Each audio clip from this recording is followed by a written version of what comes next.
Christianity is facing an existential threat in Nigeria. Thousands and thousands of Christians are being killed. Radical Islamists are responsible for this mass slaughter.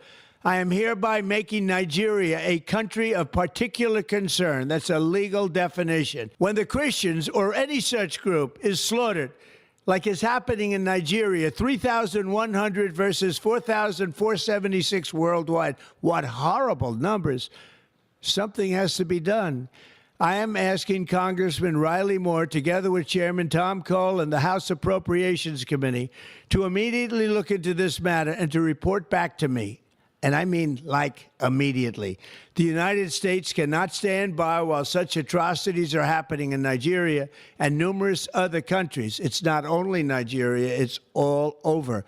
We stand ready, willing, and able to save our great Christian population around the world. This is not going to happen. The killing of Christians is not going to happen. This news is going to shake the whole of Africa and the entire world. Revelation that will send shockwaves through the very foundation of Nigeria's financial and security systems. A massive expose that tears the mask off the faces funding the bloodshed in our country. If you thought terrorism was just about men in the bush with guns, you are about to see the men in the cities with bank accounts. The headline is screaming, Sahara Reporters uncovers 23 suspected terror financiers with billions in suspicious transactions.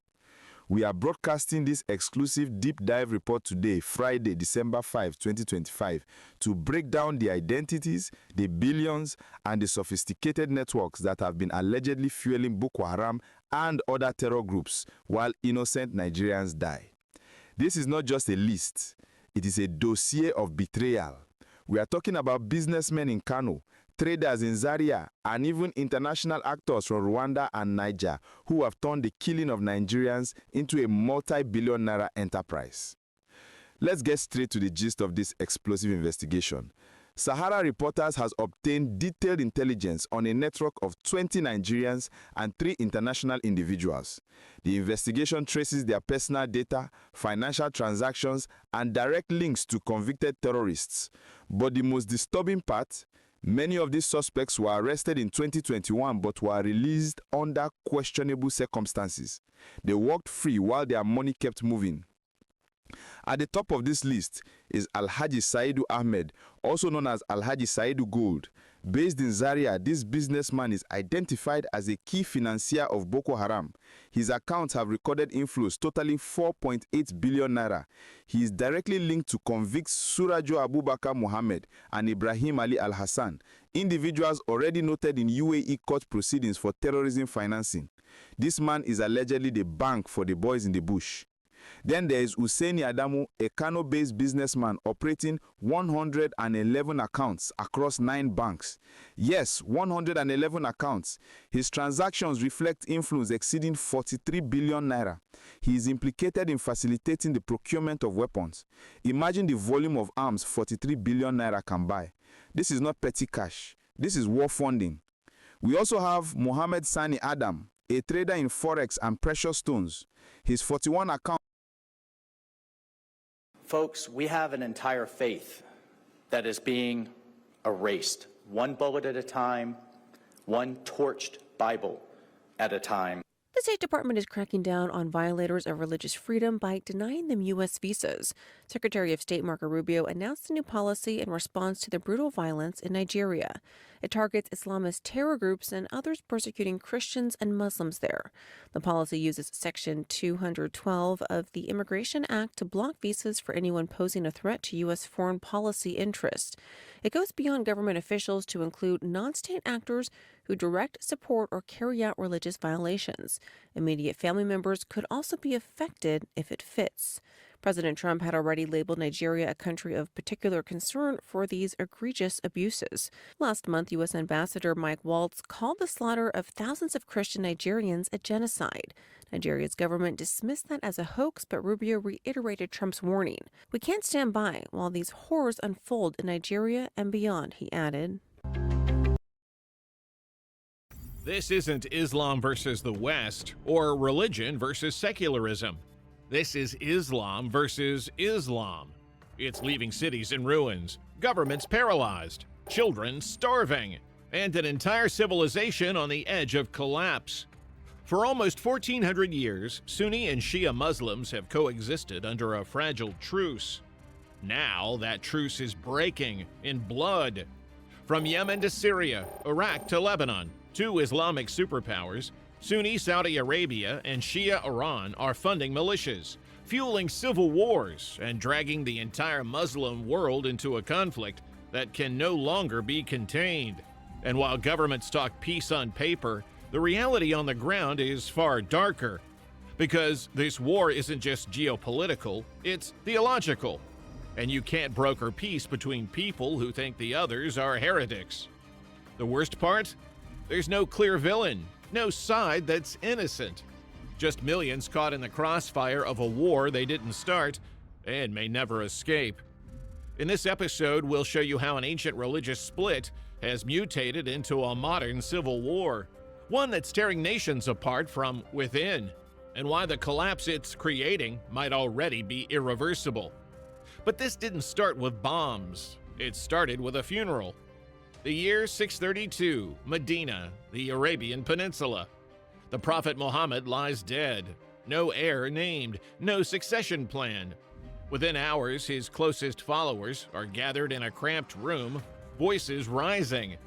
Some say leadership should go to Abu Bakr, Muhammad's most trusted companion and man chosen by consensus and wisdom. Others refuse. They insist the mantle belongs to Ali, Muhammad's cousin, his son-in-law, the father of his grandchildren.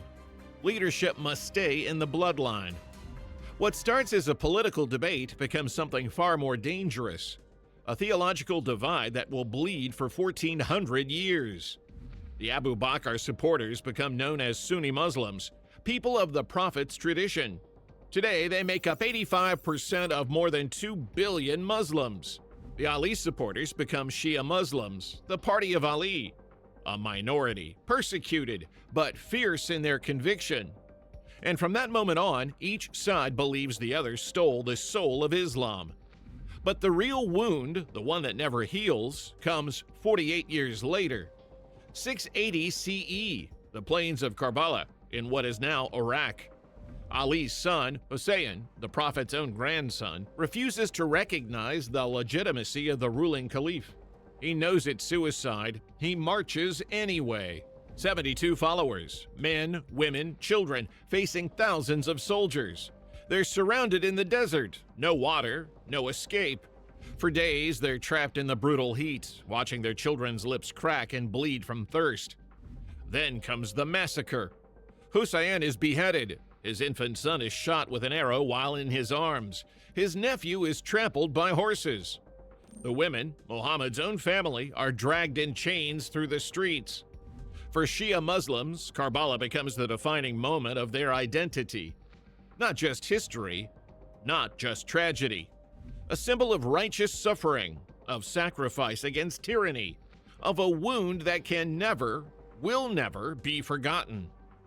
Every year, millions gather for Ashura, beating their chest until they bruise, crying out Hussein's name, some cutting themselves in ritual mourning, reliving the injustice, renewing the vow. Never forget, never forgive. And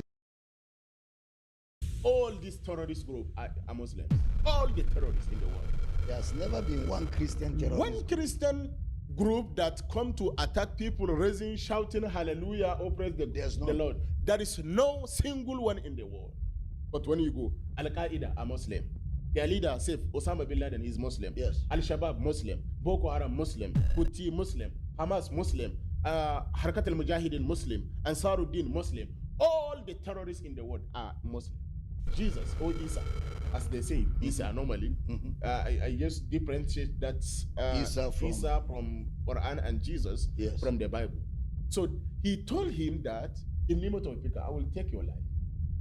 Then after I take your life, I will raise you up to me. In the Quran? In the Quran, chapter number 3, verse 55. Then I will take your followers, I will give them power over the unbeliever, which is the infidel, non-believers of Jesus, this Quran called them in these verses infidels. So the real infidels Yes, the real. If you want to see the real infidels, are non-followers of Jesus. non-followers of Jesus, According to the Quran. according to the Quran. Wonderful. Then وَجَائِلُ الَّذِينَ اتَّبَعُوكَ فَوْقَ الَّذِينَ كَفَرُوا إِلَى يَوْمِ الْقِيَامَةِ. He said that, and then وَأَمَّا الَّذِينَ كَفَرُوا فَوَعَذِّبَهُمْ عَذَابًا شَدِيدًا. Whoever not believe to you, Jesus, I will put them into hellfire. In the Quran. In the Quran. The Quran testifies that whoever does not believe in Jesus will be put in hellfire. But this is very powerful. That discovery to know that the Quran testifies that Jesus died and God raised him from the dead. That if you want peace, you have to receive Jesus. Yes. I mean, that is the gospel in black and white. Yeah. And only a man that has decided to be destroyed, only a man that has decided to spend eternity without God will go against Jesus. The Quran recognizes the Bible, recognizes the Old Testament, the New Testament, and points all the followers, all the Muslims to believe in Jesus. If they want direction, they should go to Jesus. If they are confused about salvation, they should ask the people of the book. It's so clear. So many Muslims I know, they are always angry. There's no joy, there's no peace. They are always angry, always any little thing, they are violent. And you can't really overcome that nature until Jesus comes in. Yes. Jesus comes in with peace, he comes in with joy, he comes in with life, he comes in with rest, he comes in with assurance, where you can relate with God and God can relate with you as his son and you relate with God as a father.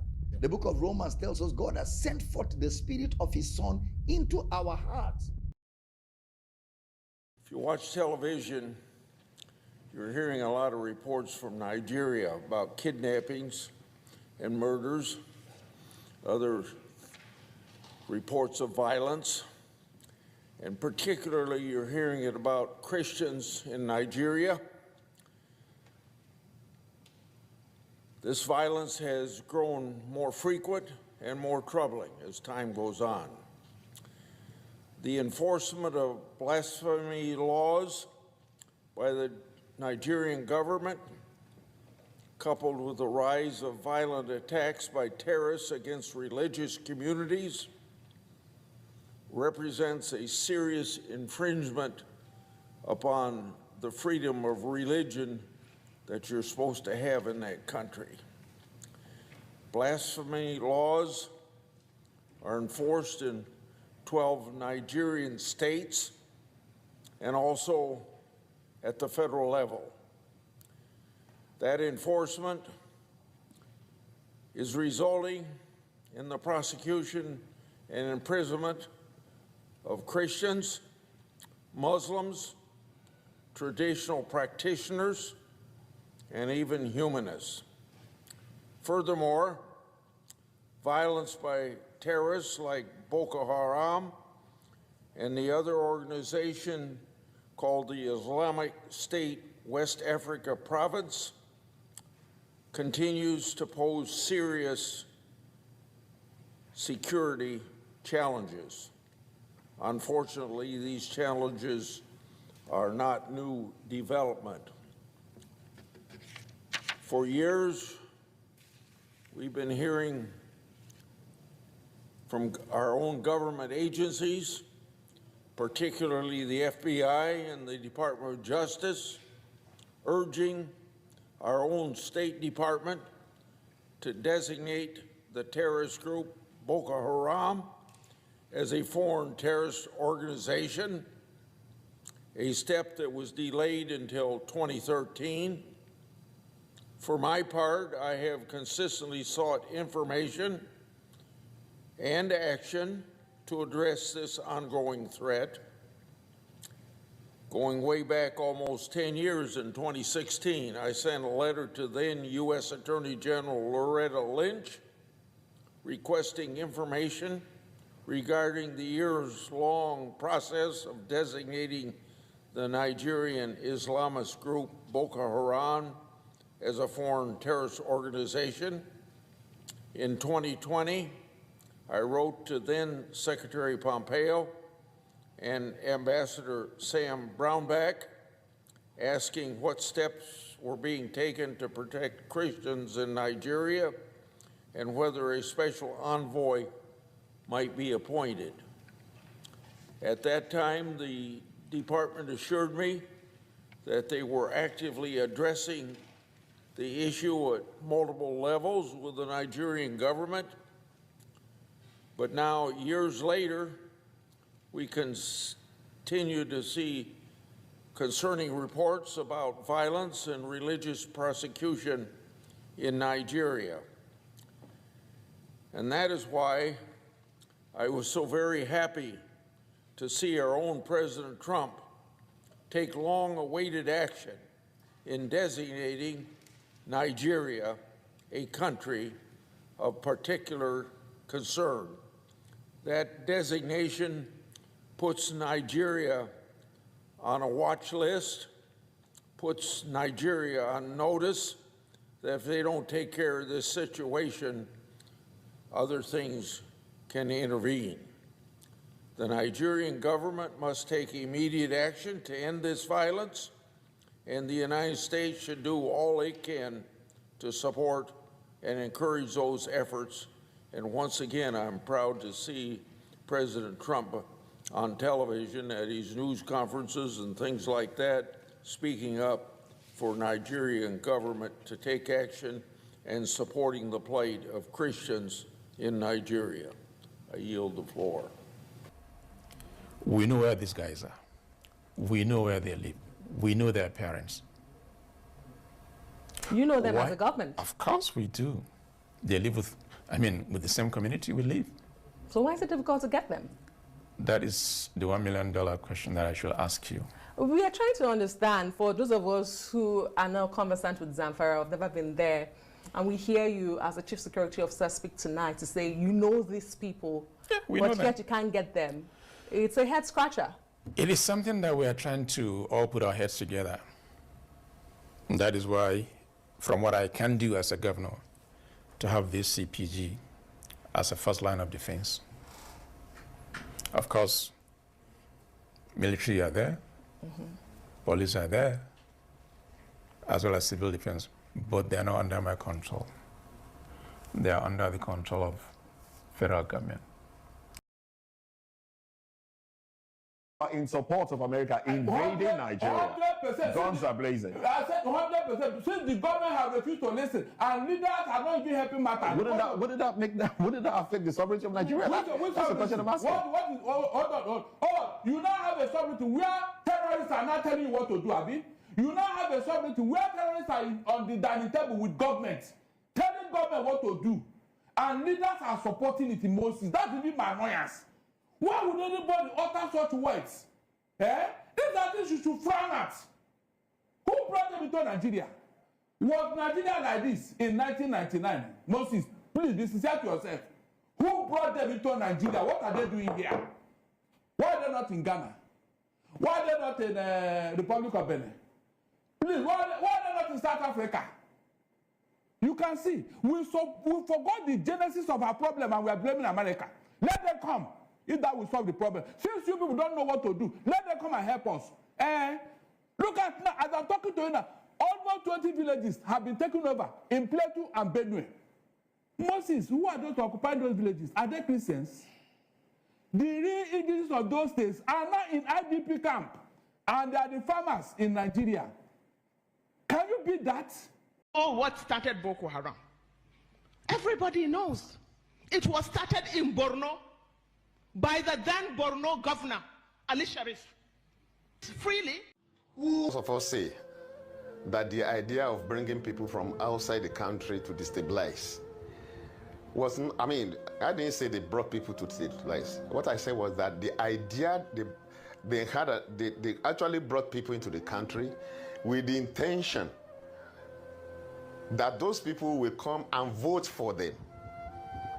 I think you understand? And they never realized, they never knew, they were never convinced that they were going to win that election because PDP was very, very strong on ground. So the fear was that they were going to lose the election. So the only thing they could do was to bring in people who could serve as mercenaries to come and win elections for them through the back door. But when the new PDP came on board and joined them and to form the APC and won the election, they didn't know what to do with those people. And in the process, those people became uncontrollable. I mean, many people have spoken about that. You mentioned a name now, although I hate to mention names. You've mentioned a name now. You've mentioned El-Rufai. I mean, he talked about them. Top politicians who are very functional and are in the National Assembly and are in Abuja are the architects and arrowheads of not just instigating, but harboring and keeping these people and feeding them in the bushes and taking care of all their needs. Now, the current situation of churches in the northern part of Nigeria, this is how people now go to church. Why people, almost everybody, now go to church with their own guns. Show you some video footages of the hideout of kidnappers here in Ogun State. Here in Ogun State, we were able to capture this with our drone cameras. So people should be mindful of their movement henceforth. Yeah, this is a hideout. This is a hideout. Can you see that? A lot of people are being detained. All their captors. By their captors. Can you see what that man is trying to do? He's trying to aim at this drone camera, but it's not easy. It's not easy. Because as you can see, the drone doesn't stand stable. So that is why it is not easy for them. But thank God for this discovery. Thank God for this expository. People should be very careful with their movement. Be very, very, very mindful. These are kidnappers. These are kidnappers. And this is how it is in all major forests. Please, people should be very, very careful and be very, very mindful as well.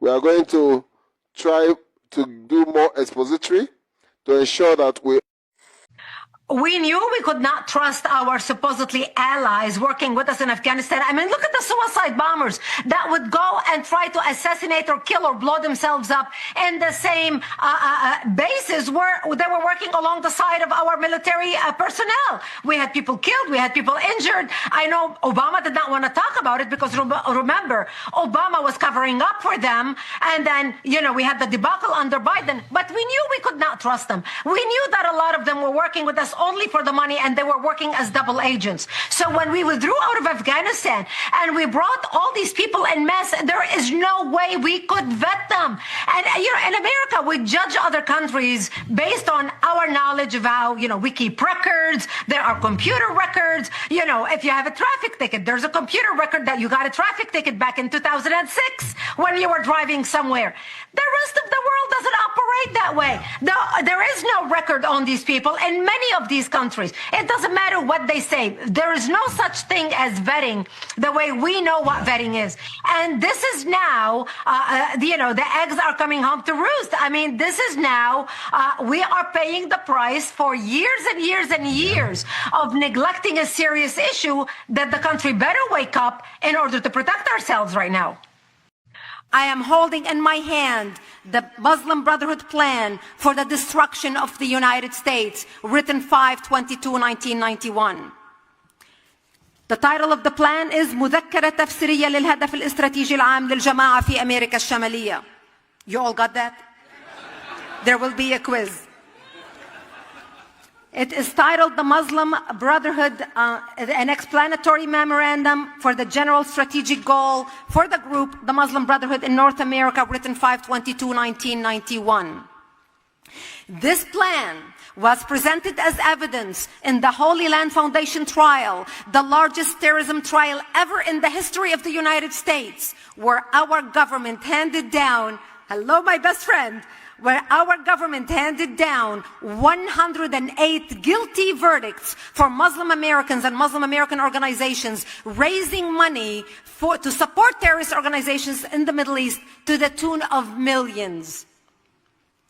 And I'm just going to read you a paragraph of this plan, so it'll give you an idea of what I'm talking about. They talk about the settlement in the United States. And I have to put my glasses on because God in his wisdom decided I turned 49 and I needed reading glasses. Wait until I get to heaven. I'm convinced he's a man. If he was a woman, he would know I would look better without glasses. Understanding the role of the Muslim brother in North America. The process of settlement is a civilization jihadist process with all the word means. The Ikhwan, which is the Arabic word for brothers, must understand that their work in America is a kind of grand jihad in eliminating and destroying the Western civilization from within and sabotaging its miserable house by their hands and the hands of the believers so that it is eliminated and Allah's religion is made victorious over all other religions. Is this clear? They don't mince words, do they? But the most important page of this document is the last page. Because in the last page, they list 29 front Islamic organizations set up in the United States with the specific goal of sabotaging America from within and destroying America by our own hands. And I'm just going to name a few. Number 1 on the list is ISNA, Islamic Society of North America. And if you're familiar with ISNA, it's because they are now advisors to President Obama about Middle East policy.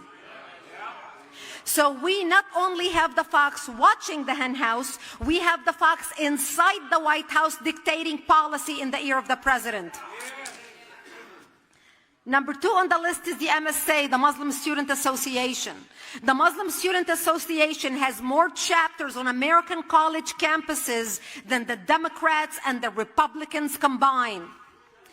Number 8 on the list is NATE, the North American Islamic Trust.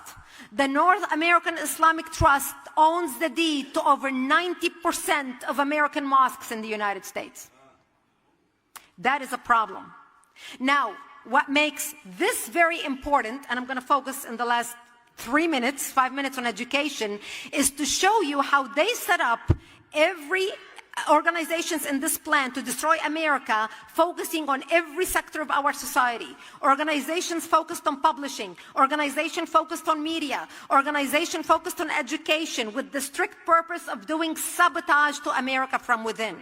And I'm not talking military. We know that ISIS and Al-Qaeda and all the others want to attack the United States and do damage to the United States. As a matter of fact, we in the United States have 150 terrorist organizations right now operating in America.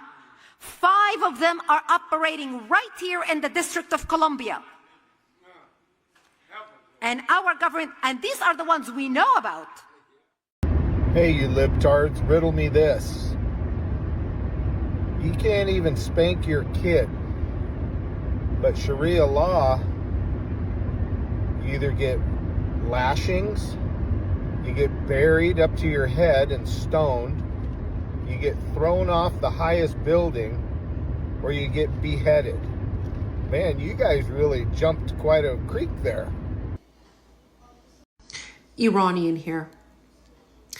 Here's a pro tip for everyone who's not from the Middle East. If you're going to let people named Jihad into your countries, you're probably going to have a bad time. Just saying. This was Delhi's first terror attack in 13 years. But this wasn't an isolated incident. In the last 48 hours, multiple cases have surfaced across India, all related to terrorism. They happen in different states. They involve different methods. But when you connect the dots, you see a disturbing pattern emerge. We've already told you about yesterday's raids and how the Red Fort blast may be linked to them. 2 doctors were arrested in the raids and nearly 3 tons of explosive material was seized. Again, this operation spanned multiple Indian states.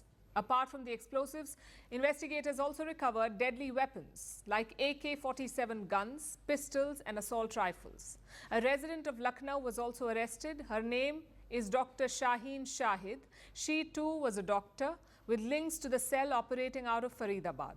Reports say the police recovered an assault rifle from her. And while this raid and the blast in Delhi dominated the headlines, another operation was underway.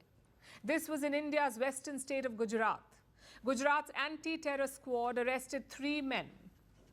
Among them was a doctor. He had a medical degree from China, and reports say that he was trying to make a chemical weapon.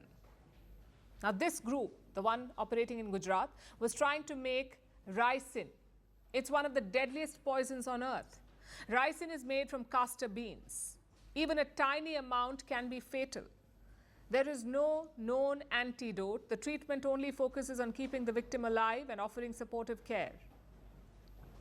Ricin is among the most restricted substances in the world. Its use, storage, and transport are tightly controlled. Now, this group in Gujarat was trying to manufacture it. Where did they plan to use it? Apparently, they conducted a recce in 3 cities. Ahmedabad, the most populous city of Gujarat, Lucknow, the capital of Uttar Pradesh, one of the largest states of India, and Delhi, which is the national capital. These 3 cities were on their radar. When this group was caught, investigators found 3 pistols on them, also 30 cartridges, and nearly 4 liters of castor oil. This group is said to have had links with the ISKP, the Islamic State Khorasan province. It's a regional offshoot of ISIS operating out of Afghanistan, ISKP. And how did these people in Gujarat get the weapons? Investigators say the weapons were delivered using drones. They were dropped across the Pakistan border at a secret pickup site. Now let's look at all the 3 events together. The blast in Delhi, the raids in Faridabad and Jammu and Kashmir, and the crackdown in Gujarat. Is there a connection? So far, no clear link has emerged, but there are similarities that are hard to miss. Each case involved doctors. Their credentials gave them cover. Each operation was spread over multiple states, from Kashmir to Faridabad, from Uttar Pradesh to Gujarat. This could have been a pan-India operation. The methods were sophisticated. Expertise to make chemical agents, drone-enabled arms drops, and industrial-grade explosives. This is not the old model of terrorism, where a single organization coordinated attacks from across the border. This is one professional, decentralized, and adaptive group with multiple cells. There are small terror cells involving just 3 to 7 people. They hide in plain sight. You can arrest one cell, you can neutralize the second one, but the third one can still strike because the threat is no longer coming from a single concentrated source. The threat is distributed. But the reality is that our issues, or in terms of security challenges, are multifaceted, implying that just as you have terrorists who have an ideology, you equally have those who are bent on, targeting Christians, and there are also those who are, also targeting communities. That is, desiring to, displace communities and wanting to stay in those communities to be able to have a voice, or perhaps that could be their bargaining chip, as it were. For whatever reason, there are different reasons. There are those who are also regarded as economic criminals and so on and so forth. So if you now leave, just assume, or if you like, lump the entire thing to be one of those strands, then of course that would be, the analysis would be wrong. And those who also say it's political is also, again, that will be lumping all the issues to assume that all the other issues, they do not matter. It's just for you to heap it at the back of the politicians. That's also not correct. That does not mean that some politicians, have not taken advantage of the insecurity, or if you like, the state of under governance, as it were, if I may use that coinage, to want to perhaps gain some form of leverage, to give impression that they can do better. Others perhaps want to give impression that, look, to score the point that there is poor governance, they could also instigate certain crises in one way or the other. So those who believe that it's purely political, maybe assuming their argument, maybe having the argument from that angle. But then, for me, as a security person, and who, of course, has seen it all, it would be wrong for So, General, for a fact, Christians are being targeted. Of course, some Christians are being targeted. There's no doubt about it. For a fact, politicians are funding terror in this country. Some politicians. Yeah. If I wouldn't want to say. I mean, so when I say politicians, that means that there are yes. the politicians who are funding it. Of course. But why has it been difficult for us to be able to know the names of? Why is it strategic? Is it intelligence? Or why has it been difficult for names to be named? Well, this is not what I should come here to begin to discuss. More so that I know I'm no longer in active service, but I believe that there are a lot of individuals who are being called to question.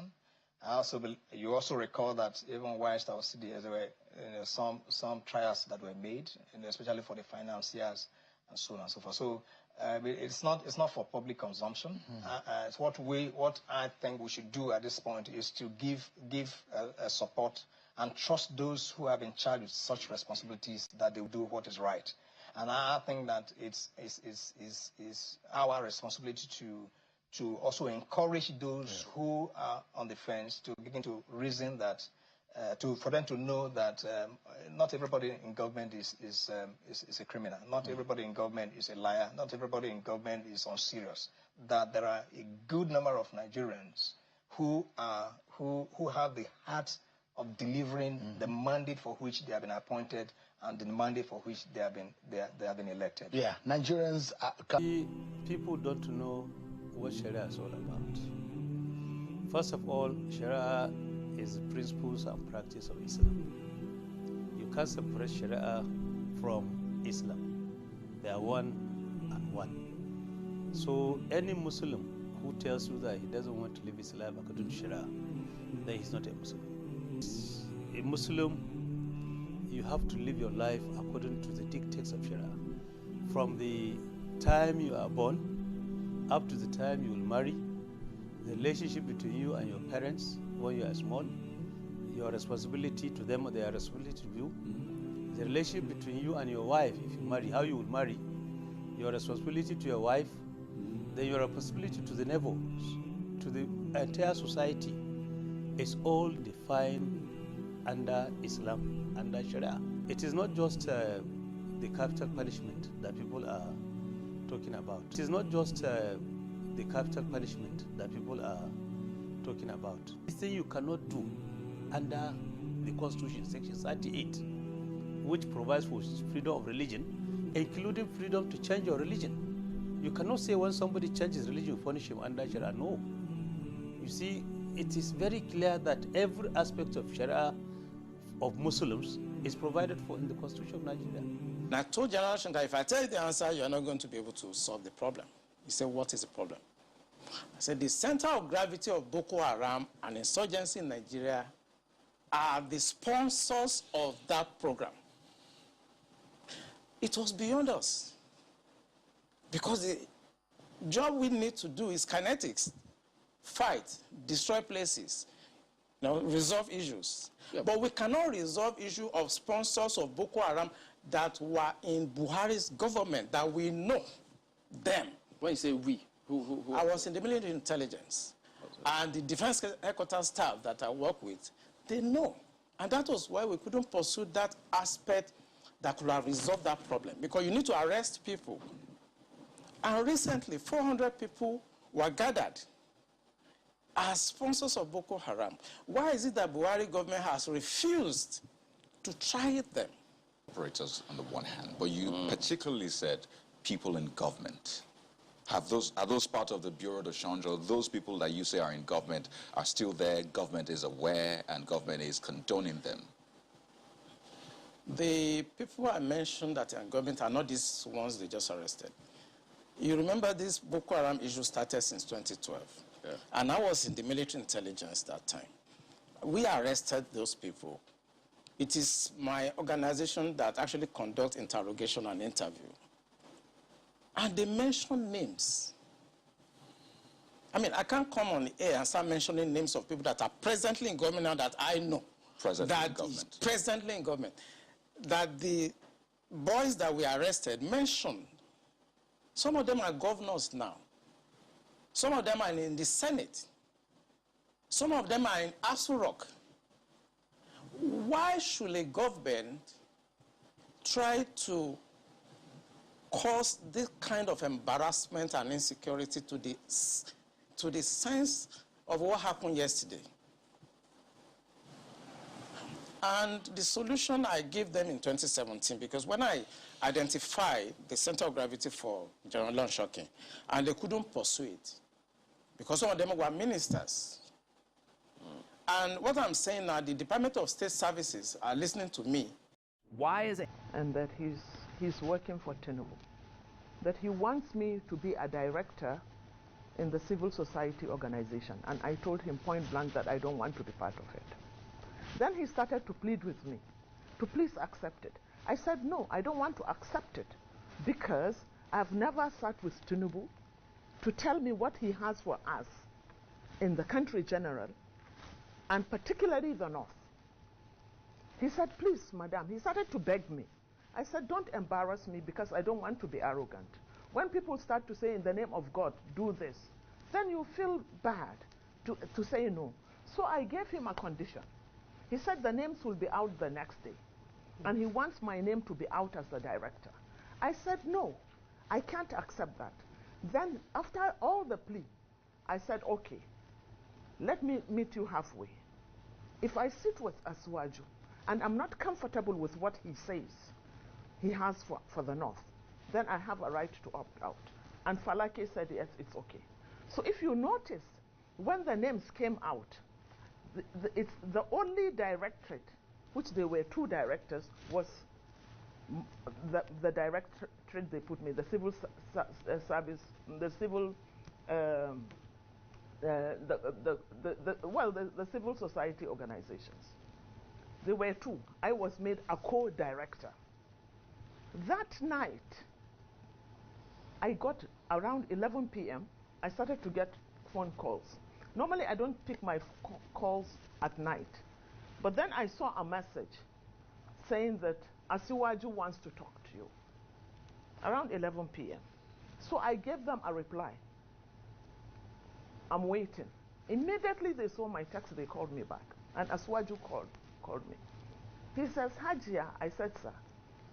He said, I respect your stance on not accepting the appointment.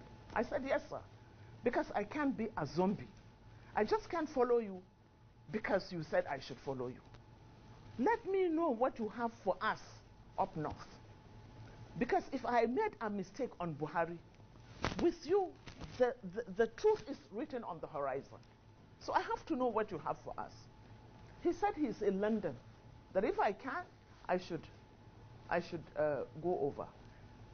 He offered to buy me a ticket. I said, no, sir, I can afford a ticket. And then he said, can I get a hotel for you? I said, yes, that I will appreciate. I took the next Lufthansa. I learned him that same night. And we sat. And I said, sir, the reason why I'm not accepting your appointment is because I don't know what you have for us up north. Because in the north, every single person is either waiting to be killed or kidnapped. We can't go on like this. What is your blueprint for us? He told me that he doesn't have anything for us. I said, you mean, sir, you don't have a blueprint? He said, I can't have a blueprint because if I have a blueprint, I'll be stepping on too many toes and they might even kill me. This was what he said. About the Almajiri, because the Almajiri is really a menace to us up north. They have been used as cannon fodder. And when you have able-bodied men that are doing nothing, in their millions, you will always get a problem. In June or thereabout, where I said, look, the problem in the southeast Nigeria is more political rather than military. For goodness sake, I don't support people calling for a breakup of the country. I don't support this so-called separatist movement. But for goodness sake, now you have a problem at hand. Why don't you address the IPOB problem? Why don't you release Nnamdi Kanu, for goodness sake? And solve the political problem. Yes. And free the troops free to go somewhere use else. them where they are distant. For goodness sake, why play this? You've given, what is it called, amnesty to people who kill I was a commanding officer in the South. They kill a lot of this, right? You give them amnesty. One of them today, or two of them are here getting large, big contract from government. Indeed. You are giving amnesty, or you are speaking to bandit leaders. If these bandit leaders, 2 general, for instance, you come and say, okay, he has renounced this thing. You listen, for goodness sake, let's call it spade a spade. General, I want to thank you very much. That was what gave the gaps that those criminals saw and exploited. And they took advantage of it. Right. And until today, except I don't know, I was thrown out of the army 2021. So I don't know. When you say you were thrown out, what do you mean? I was compulsory retired. Right. You know, I mean, there was an operation which I led, the Operation Service-wide, the counterterrorism, you know, to arrest those terrorism financiers, if you recall. Right. It was all over celebrated by even the former president, the former Attorney General and Minister of Defense. When when they came out and said we arrested, we picked the terrorism financiers, sponsors, all that. I was the commander of that, and I reported straight to the district. And they were in detention, and that was when we even picked, as a matter of fact, the leader of Boko Haram. The leader of Boko Haram was not Shekau. Shekau, you know, was died. a spokesman, more or less, at the time. Yes, the poster boy, so to speak. But the real leader, we captured him.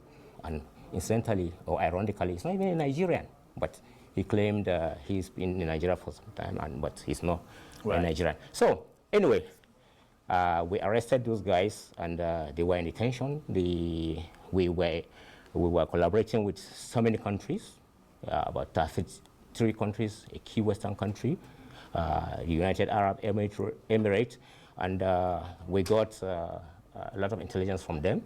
We picked those people. Some were picked from the battlefield, from the front line. Some were even outside the country. We picked them, and they were in detention. And then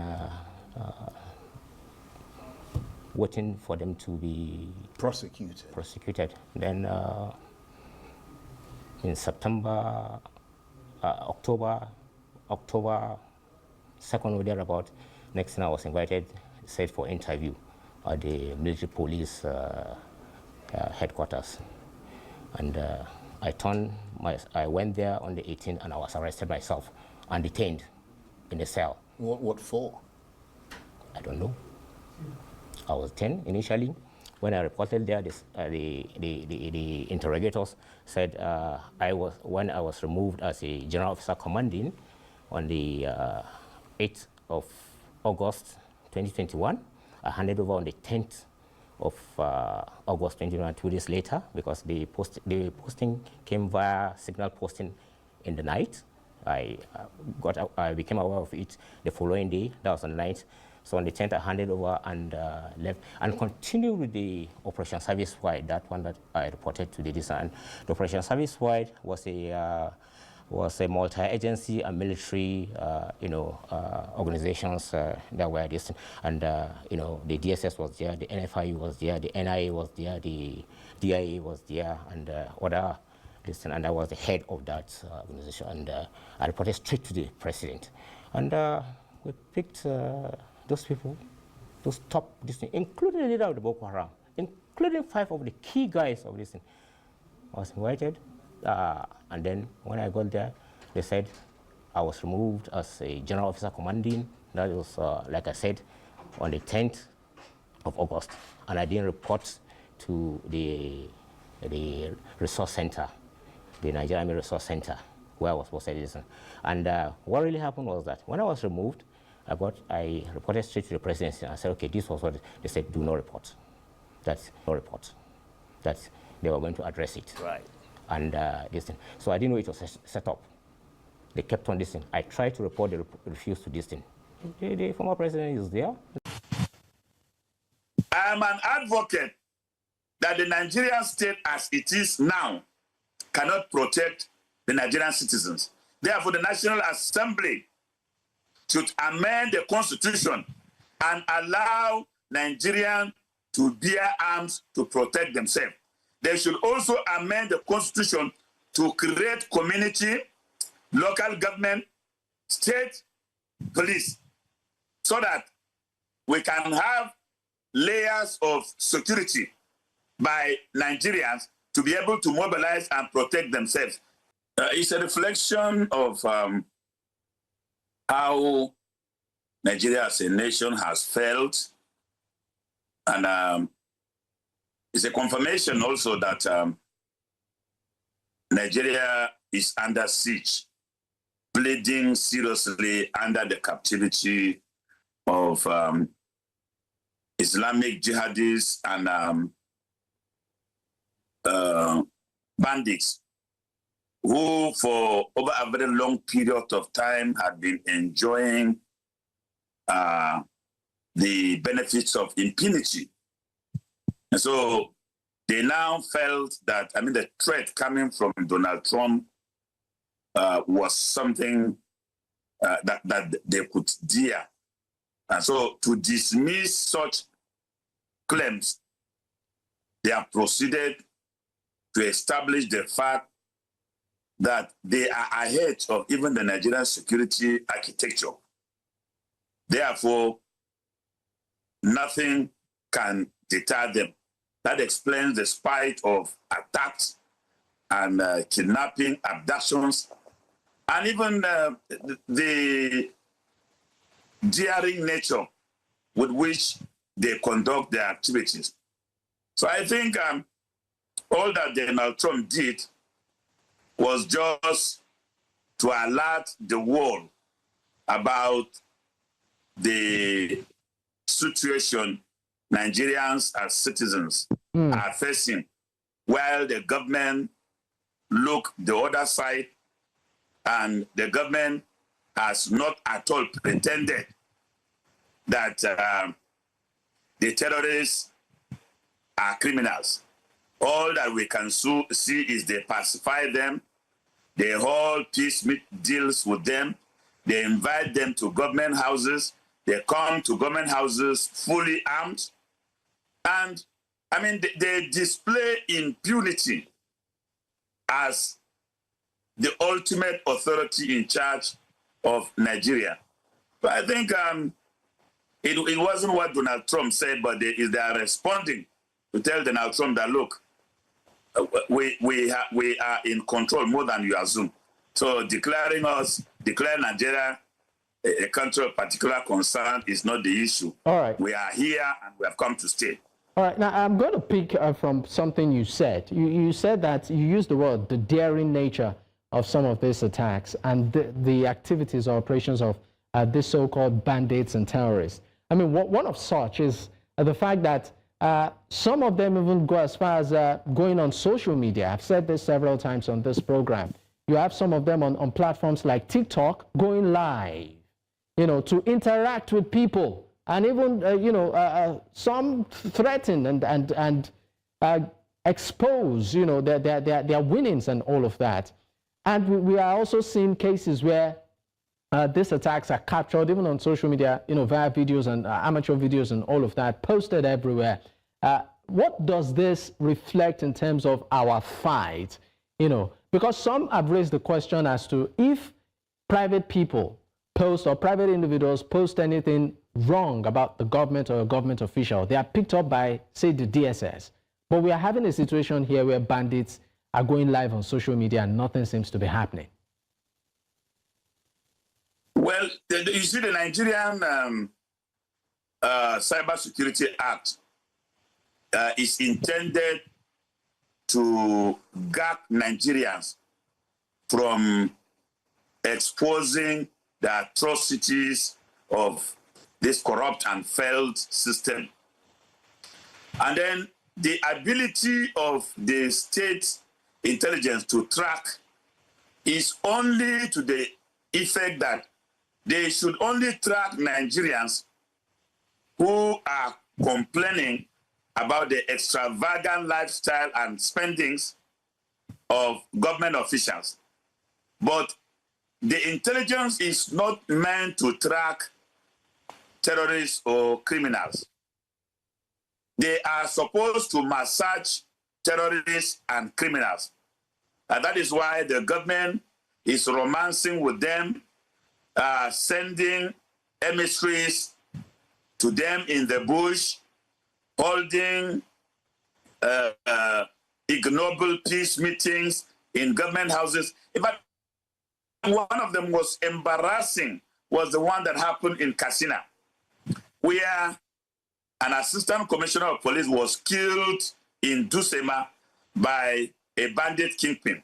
And when he was invited to come for negotiations, he wore the uniform of the slain and fallen hero with his name tag and came for that peace meeting. And he was celebrated. So what I want Nigerians to know is that anything that will have to do with intelligence about tracking criminals, no. The intelligence is to track and hack down dissenting voices within the population. As to terrorists coming live on social media, I was on TikTok one day, and a young bandit joined from the bush. And so we asked him, and he was armed, and he said, well, he is a bandit in the bush. Sorry, just to get that clearly, you said you were on TikTok, and then a bandit came live on TikTok, and then you interacted with the bandit. Yes, and on TikTok. A young man came in the bush. You could see him where he was coming from. And then I asked him, why do you kill people? And he said, well, they were also killed, and their cattle taken away by vigilante. And so they pick arms there in the bush. So I said, but you killed also Fulani people like you, and you roasted their cows.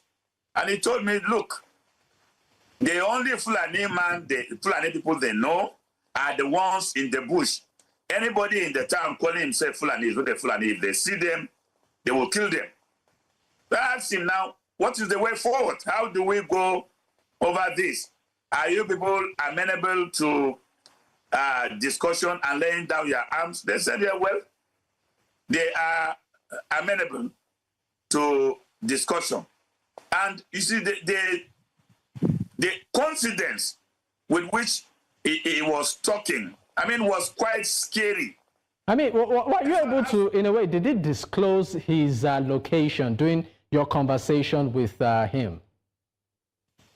No, he didn't.